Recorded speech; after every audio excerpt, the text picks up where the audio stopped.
जम्मू कश्मीर से अनुच्छेद 370 हटे लगभग 4 साल पूरे होने वाले हैं। लगातार विपक्षी पार्टियों की तरफ से और कुछ सो कॉल्ड एक्टिविस्ट की तरफ से बार बार ये सवाल उठाया जाता है कि आखिरकार जम्मू कश्मीर से अनुच्छेद 370 हटने के बाद क्या बदलाव हुए, क्या कुछ नया देखने को मिला। इसी बीच आपको बता दें, यहाँ पर 4 साल पूरे होने से पहले अनुच्छेद 370 के टूटने के 4 साल पूरे होने से पहले यहाँ पर बड़ा अपडेट जम्मू कश्मीर से सामने आ रहा है राष्ट्रगान को लेकर के। जी हाँ, जिस जम्मू कश्मीर से आवाज़ ये उठाई जाती थी कुछ सो कॉल्ड नेताओं की तरफ से कि अनुच्छेद 370 35A को हाथ अगर लगाया तो कोई भी कश्मीर में तिरंगे को हाथ लगाने वाला नहीं मिलेगा, कंधा देने वाला नहीं मिलेगा, ये बातें कही जाती थी और वो भी पूर्व सीएम की तरफ से।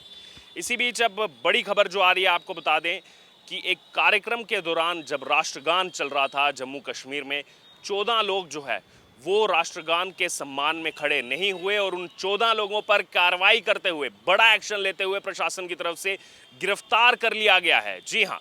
ये बदलाव हुआ है।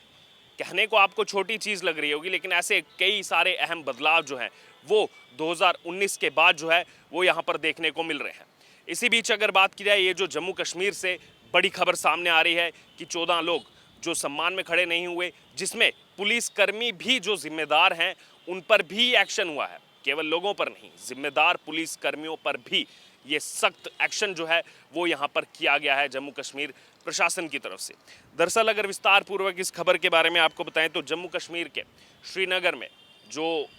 अगर बात किया समर कैपिटल भी कहा जाता है जम्मू कश्मीर की,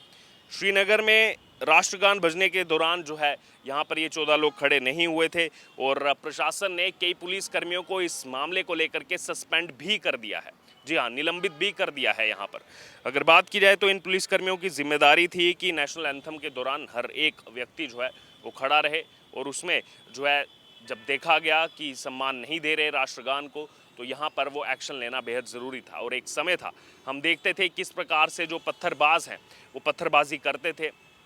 भारतीय सेना पर पत्थरबाजी करते थे और उसके बाद भी छूट जाते थे। किस प्रकार से हुड़दंग वहाँ पर मचाते थे, अलगाववाद की तरफ से जो श्रीनगर की सड़कों पर किया जाता था, वो विजुअल्स सबको भी याद हैं, सबके दिमाग में वो विजुअल्स ताज़ा हैं। और इस समय आप देखिए यहाँ पर जो बदलाव हुआ, यूनियन टेरिटरी बना, पुलिस जो है वो केंद्र के अधीन गई, उसके बाद अब इस प्रकार से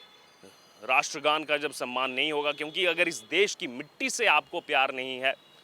तो फिर आप कैसे जो है देश का भला कर सकते हैं। इसीलिए अगर यहाँ पर बात की जाए तो अब ये एक्शन जो है वो देखने को मिल रहा है। वहीं अगर बात की जाए तो ये मामला जो है वो 25 जून का है। 25 जून को paddle for peace cycling race का समापन समारोह था। इसमें जम्मू कश्मीर के उपराज्यपाल मनोज सिन्हा पहुंचे थे और मनोज सिन्हा के साथ साथ अगर बात की, इस कार्यक्रम का आयोजन करवाया गया था जम्मू कश्मीर पुलिस की तरफ से और इसीलिए वहाँ पर जो है डीजीपी जो हैं दिलबाग सिंह जम्मू कश्मीर के, वो भी इस कार्यक्रम में मौजूद थे। अभी ये जो कार्रवाई की गई, जो एक्शन किया गया, दरअसल सेक्शन 107 और सेक्शन 151 के तहत इसमें जो है गिरफ्तार किया गया है। कार्यक्रम में जब नेशनल एंथम बजाया गया तो कई लोग जानबूझकर, जो इसमें चीज़ सामने है, जानबूझकर कई लोग जो है इसके सम्मान में खड़े नहीं हुए और जम्मू कश्मीर प्रशासन ने जो है राष्ट्रगान के अपमान को बेहद गंभीरता से लिया और गंभीरता से लेते हुए यहाँ पर जो है मामले की जांच के आदेश दे दिए हैं कि क्या वो जानबूझकर खुद नहीं खड़े हुए, किसी ने बोला था कि नहीं खड़े होना है, वो सब मामले की तफ्तीश जो है वो इस समय जारी है। पुलिस के मुताबिक इन्हीं 14 लोगों को सेक्शन 107 और सेक्शन 151 के तहत जो है गिरफ्तार किया गया है। ये दोनों सेक्शन जो है पुलिस को अपराध होने की आशंका में लोगों को हिरासत में लेने या फिर गिरफ्तार करने का जो है अधिकार देते हैं और गिरफ्तार किए गए सभी लोगों को लोकल नहीं बल्कि सेंट्रल जेल में भेज दिया गया है। वहीं अगर बात की जाए, ये जो पैडल फॉर पीस परेड हुई थी, इसमें लगभग जो है 2550 से ज़्यादा साइकिलिस्ट जो है शामिल हुए थे। 8 कैटेगरी में जो है ये 2550 से ज़्यादा साइकिलिस्ट शामिल हुए थे और उपराज्यपाल इसके अवार्ड सेरेमनी में शामिल हुए। उन्होंने विजेताओं को मेडल पहनाकर सम्मानित किया और प्राइज़ भी दिए। सभी विजेताओं को कुल इसमें जो है 7 लाख रुपए इनाम में दिए गए थे और कार्यक्रम में उन्होंने जम्मू कश्मीर पुलिस की काफ़ी तारीफ भी की थी और यही कहा कि पुलिस युवाओं को प्रोत्साहित कर रही है और उनके लिए सिविक एक्शन प्रोग्राम चला रही है। ऐसा पहले भी देखा गया है कि पुलिस की तरफ से जो है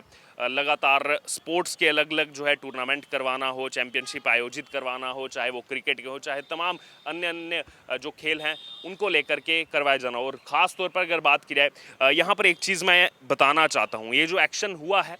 इसके अलावा भारतीय सेना जो लगातार एक लंबे समय तक वो अलगाववादी नेताओं का, विद्रोह का सामना करती रही, वहाँ के लोगों का सामना करती रही, क्योंकि जो प्रशासन है, जो जम्मू कश्मीर पुलिस थी, वो उस समय स्टेट के पास थी और उसके अलावा अनुच्छेद 370 वहाँ लागू था, यानी कि जो है वहाँ पर देशद्रोह का मुकदमा जो है उस समय नहीं लग सकता था और बहुत सारे पहलू थे अनुच्छेद 370 के। और उसके अलावा अगर देखा जाए तो कैसे उन युवाओं को क्या कह दिया जाता था, नहीं ये तो भटक गए हैं, और भी तमाम बातें जो है और भी कसीदे जो है उनकी तारीफ में पड़े जाते हैं, नहीं ये भटक गए, ये वो गलत हो गया, किसी ने जो है इनको भटका दिया। लेकिन भारतीय सेना पर पथराव वो करने का काम करते थे। लेकिन आज ये बदलाव देखिए, आप अगर राष्ट्रगान के सम्मान में भी खड़े नहीं होंगे तो किस प्रकार से एक्शन जो है यहाँ पर होगा और आपको सेंट्रल जेल भेज दिया जाएगा। इसी बीच अगर बात की जाए तो अभी भी कुछ आतंकवादी घटनाएं वहाँ पर होती हैं। ऐसा नहीं है कि 100% वहाँ से आतंकवाद खत्म हो गया, क्योंकि जो बचे थे इतने लंबे समय से तैयारी कर रहे थे, उनको ऑपरेशन ऑल आउट के तहत वहाँ पर भारतीय सेना और बाकी जो है सिक्योरिटी फोर्सेस की तरफ से जो है उनको एलिमिनेट किया जा रहा है। लेकिन ये भी सच्चाई है कि पहले जो आम वहाँ का कश्मीरी पत्थरबाज था, जो 1-2-10 संख्या में नहीं, सैकड़ों की संख्या में, हज़ारों की संख्या में श्रीनगर में निकलता था, डाउनटाउन की सड़कों पर निकलता था,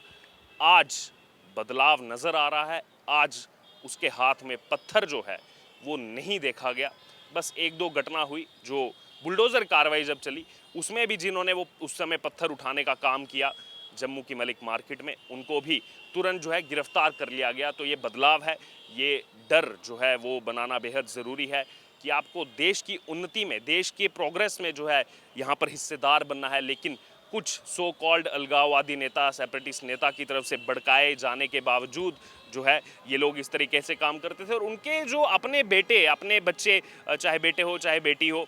अलगाववादी नेता जो इन युवाओं को भड़काने का काम, कश्मीरी आम युवाओं को भड़काने का काम करते थे, और इनके खुद के बच्चे, कोई ऑस्ट्रेलिया में पढ़ रहा है, कोई दुबई में पढ़ रहा है, सब बाहर जो है अपना अच्छे से जीवन व्यतीत कर रहे हैं। लेकिन कहीं ना कहीं इनके जो है कंधों पर बंदूक रख करके जो है ये सब काम करवाया जाता था, पत्थरबाजी का और बाकी चीज़ें कराई जाती थी। बहरहाल अब यहाँ पर और भी जो है खबरें सामने आई कि कैसे जो है बड़े बड़े आतंकी जो प्लान कर रहे थे, जो चीज़ें प्लान कर रही थी, उनको नस्ते नाबूद करने का काम जो है वो भारतीय सेना ने हाल ही में किया। कुछ घटनाएं भी हुई हैं, लेकिन जिस प्रकार से अभी भारतीय सेना काम कर रही है, हमें उनके साथ कंधे से कंधा मिला करके उनका जो है यहाँ पर साथ देना होगा, उनका शौर्य जो है वो बढ़ाना होगा, ताकि ये जो बाहरी मिलिटेंट आते हैं या फिर कुछ जो है यहाँ के यूथ जा कर के पीओके में मिलिटेंट बन करके वापस यहाँ पर आकर के सिविलियंस को मारने का काम करते हैं, इनको पूरी तरीके से मिटाया जाए, पूरे तरीके से सफाया हो। और ये तभी होगा जब कश्मीर की आम जनता, जम्मू कश्मीर की आम जनता जो है वो भारतीय सेना का, सिक्योरिटी फोर्सेस का साथ देगी। बहरहाल अब ये जो बड़ी कार्रवाई हुई, पुलिसकर्मी भी सस्पेंड हुए और वो 14 लोग भी गिरफ्तार जो है इस मामले में किए गए, राष्ट्रगान के सम्मान में नहीं खड़े हुए थे। अब इस पूरे मामले को लेकर आपकी जो भी राय हो आप ज़रूर हमारे साथ कमेंट बॉक्स में शेयर करें, और उससे जुड़े तमाम अपडेट के लिए बने रहिए एसडीवी न्यूज़ के साथ। धन्यवाद।